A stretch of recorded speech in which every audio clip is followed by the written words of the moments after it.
Coming up on Tech Tonight, a famous soldier and icon from World War II died last week. And Miley Cyrus got an interesting new tattoo. Find out the details next.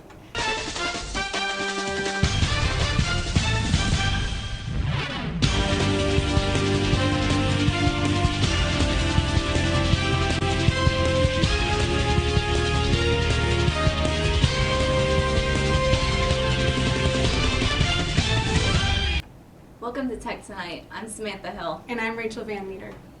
Virginia Tech fired Coach James Johnson yesterday after 2 seasons of coaching. Johnson was fired by new athletic director Whit Babcock.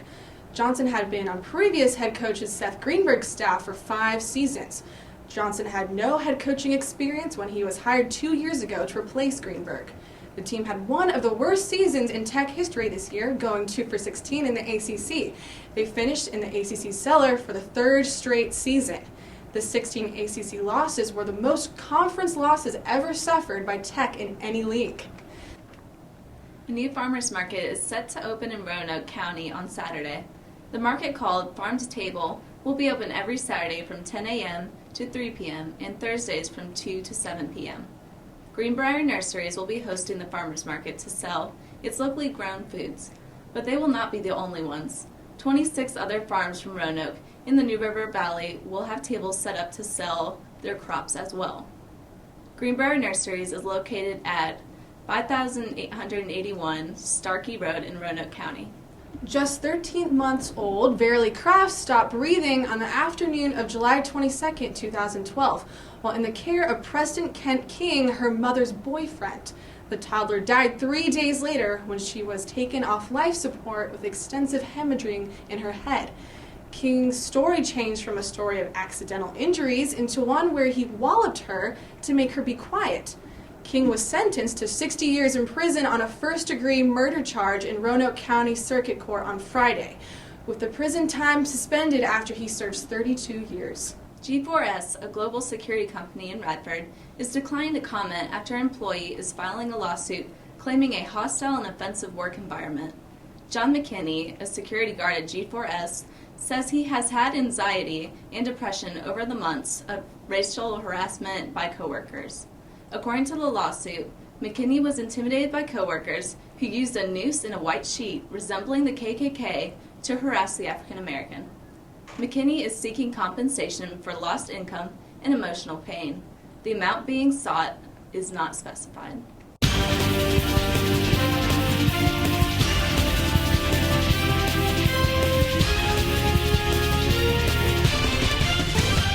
Welcome back. I'm Taylor Thiesing with your news around Virginia Tech. If you ordered a 2015 class ring, tickets for the 2015 ring dance are now available this week on the first floor of Squires at the Squires ticket office. This year, the ring dance will take place on both March 28th and 29th due to the high demand of juniors who want to attend. Therefore, juniors will have to pick between Friday or Saturday night. Tickets are first come, first serve, and students must have their Hokie passport in order to be checked off a special roster. Students were greeted with more than just homework when coming back to Blacksburg after spring break. A winter storm brought freezing rain and snow into Blacksburg on Sunday afternoon. This was a rude awakening for students who had traveled to warm spring break destinations. Many students were trapped in areas across Virginia due to the winter weather, and some didn't even make it back to Blacksburg in time for their first classes on Monday. The new Human and Agricultural Biosciences Building 1 for the College of Agricultural and Life Sciences stimulates scientific synergy. The $53 million building is the first of 4 planned for the Biosciences precinct.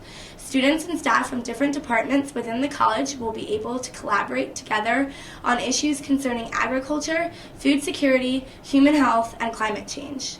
The building is specifically designed with common areas in order to promote collaboration. It is located at the intersection of Doug Pond Drive and Washington Street. Coming up next, Carly Gillespie brings you your entertainment news.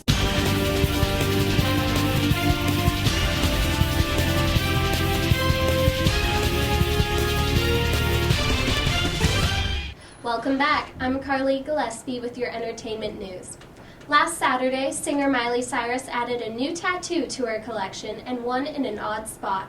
Cyrus's latest ink is on the inside of her bottom lip. of a bright yellow cat shedding a single blue tear.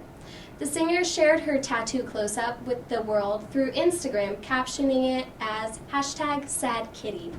The emoji-inspired cat tattoo is the most recent tattoo we have seen of Miley since last November, when she tattooed a portrait of her grandmother on her right forearm. Creative new tattoo, Miley. We can't wait for the next one. #HappyKitty, possibly? Actor Chris Pine has pleaded guilty to a charge of drunk driving in New Zealand. According to the New Zealand Herald, the Hollywood heartthrob pleaded to the charge on Monday, where he was fined $79 and got his New Zealand driver's license suspended for 6 months. Pine was charged with the DUI March 1st after attending a wrap party for his upcoming movie, Z for Zachariah, and left with his girlfriend. The 33-year-old actor was pulled over in a routine drunk driving check in Methven, where police discovered he was driving with a blood alcohol level over the legal limit of .08. Grammy-winning R&B singer Chris Brown can't seem to stay out of trouble for so long. Last Friday, Brown was arrested and spent the weekend in jail after violating the rules and regulations of his treatment in a Malibu rehab center. Last November, Brown was sentenced to rehab treatment after punching a man in a confrontation outside of a Washington, D.C. hotel.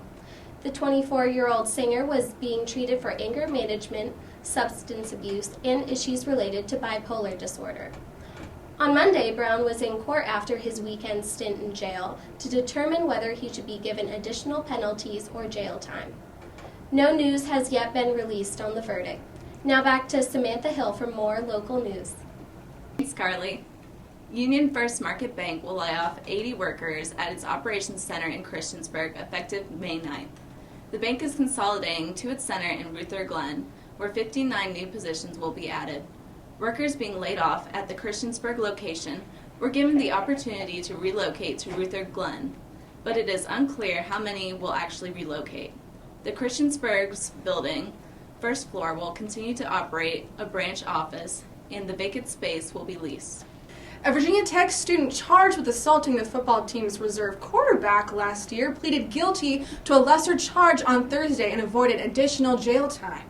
Luke Allison was originally charged with malicious wounding after Tech football player Brian Rohde was attacked in November. Allison pleaded guilty in Montgomery County General District Court to misdemeanor assault and battery. Allison was sentenced to 9 days in jail and a period of supervised probation.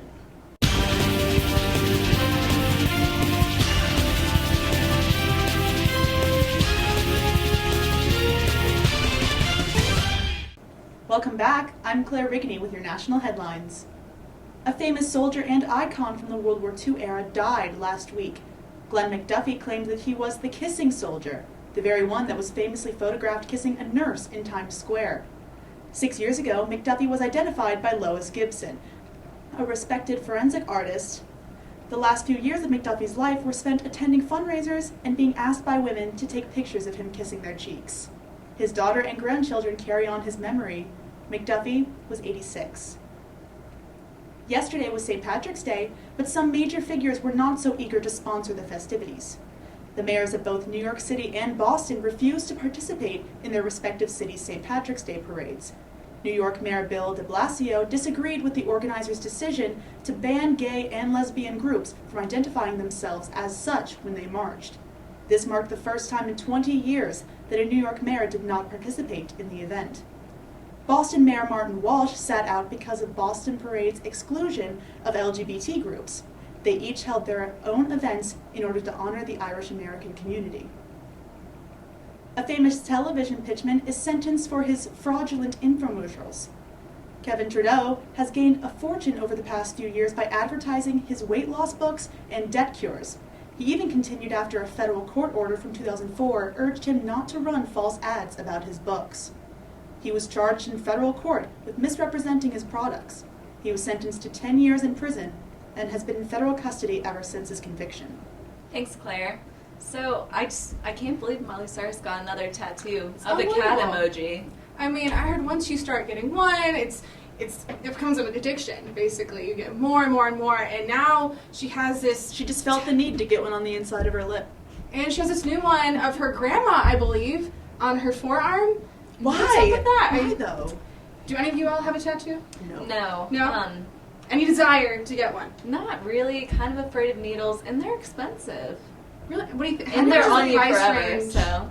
Do you think it's like 100 to 500? What is it usually? I don't really know. None of my friends have gotten tattoos as of yet, Right. but It's kind of tempting though. Being in college, you kind of want to take some risks and. Yeah, but Well, they will I don't stay wanna- with you for the rest of your life. I don't want to get. I don't want to go to like a sketchy tattoo place though. Right, Get, right. like, Blacksburg, diseases kind of iffy. Yeah. No offense. Alright, well that's it for Tech Tonight. I'm Samantha Hill. I'm Claire Rigney. And I'm Rachel Van Meter. Thanks for watching, and be sure to tune in next week.